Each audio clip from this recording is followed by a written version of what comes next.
Hi, my name is Abhishek. I'm representing Team Chi today with my teammate Elite Cesar. Unfortunately, he couldn't make it today. But after I met him last semester, he convinced me to revamp an existing student organization we had. And we essentially created a new brand name. And this is what we're entering in the contest. It's called the Complementary and Alternative Medicine Club at the University of Maryland.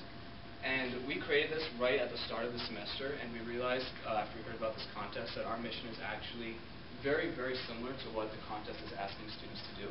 And we plan to, complementary alternative medicine is about achieving a balanced state of health.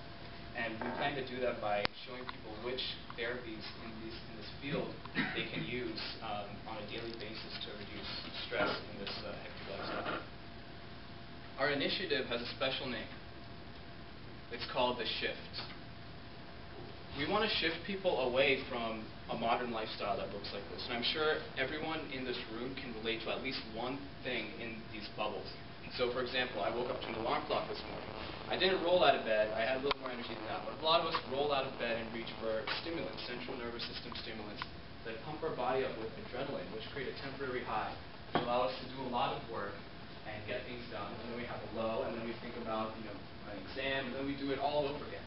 About 7% of the students in the United States take Adderall, which is a prescription medication for ADHD, and we do that to pull all-nighters and McKeldin, and eventually the body just says, no thank you, and you have a crash.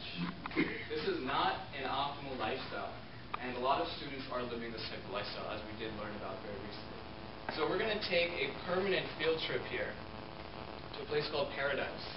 And we're not actually taking a field trip. We can't get away from this modern environment. We have to deal with it however best we can. And that's the whole purpose of this group, is to alter our perception of this environment so we can succeed in it without experiencing the type of stress that everybody else is experiencing.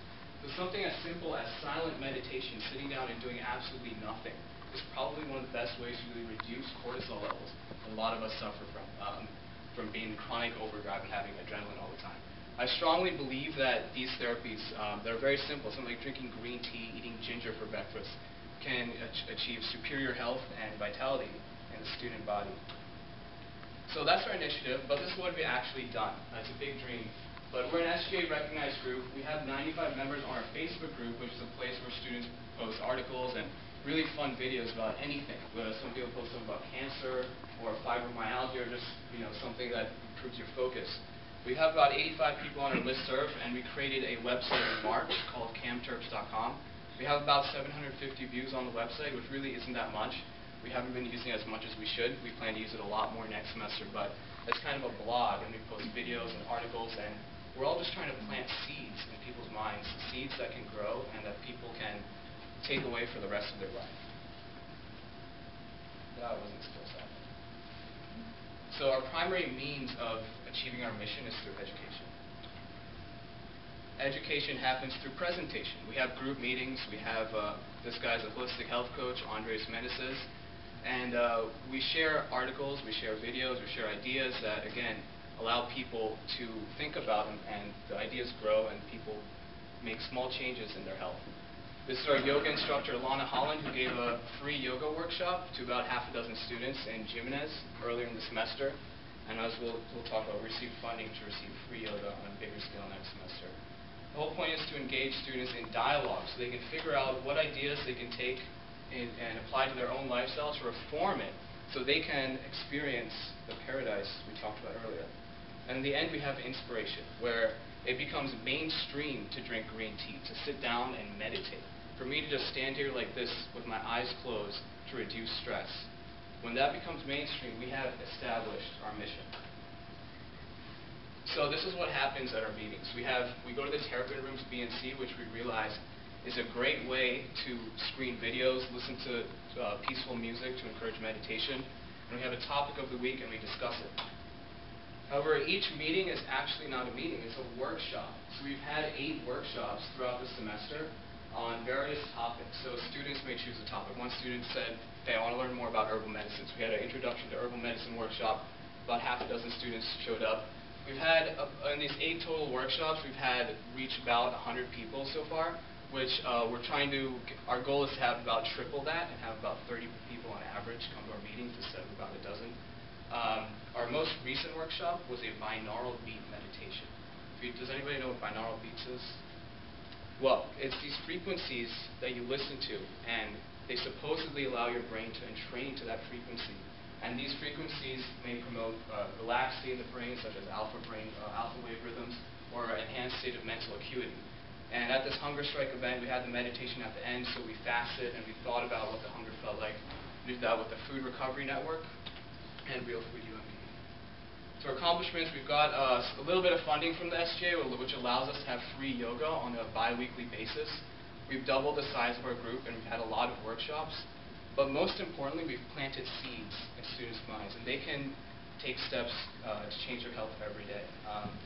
Next year, we plan to have weekly meetings, weekly workshops, a medicinal tea shop, more guest speakers.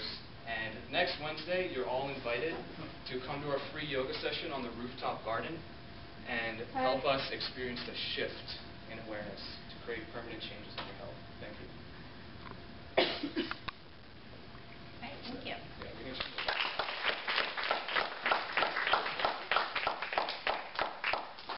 What are, some of the more focused programs for, students of your age versus... You mean, what do you think appeals most?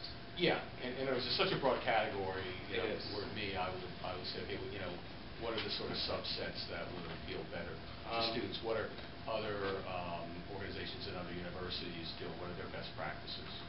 From my experience, I don't know exactly what other universities are doing in terms of complementary alternative medicine, but having free yoga, I think, is something that a lot of people relate to because everybody knows about that. Something like herbal medicine is a little more esoteric because we don't really have credentials in that type of stuff. But there is a Smile Herb shop off campus, and we are planning to garden there and take trips there. And a lot of students do go there.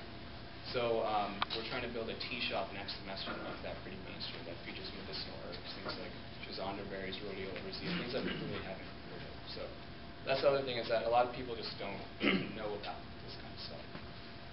So I don't know if that answers your question. How do you deal with the general level of misconception that exists relative to alternative medicine, especially when you get into products that students ingest, herbal medicine in particular, the controversy that surrounds it? I deal with it, I just block it out of my mind. So a lot of people ask me, hey, does this work? What I say is we really have to evaluate all the different practices. So if you looked at the slide previously, I listed a bunch of different things people practice, herbal medicine, meditation. And there's a paucity of research in the field because there just isn't really as much money there. The fact is that there are naturopathic doctors, osteopathic doctors who heal their patients and see results. And that's what Americans are turning to. And I have met students say that I take this product, and the co-op sells all these products. We haven't really focused our efforts on educating people about that because a lot of herbal medicine has been contaminated, a lot of products have been contaminated. We just want to share the ideas on what they're going to say.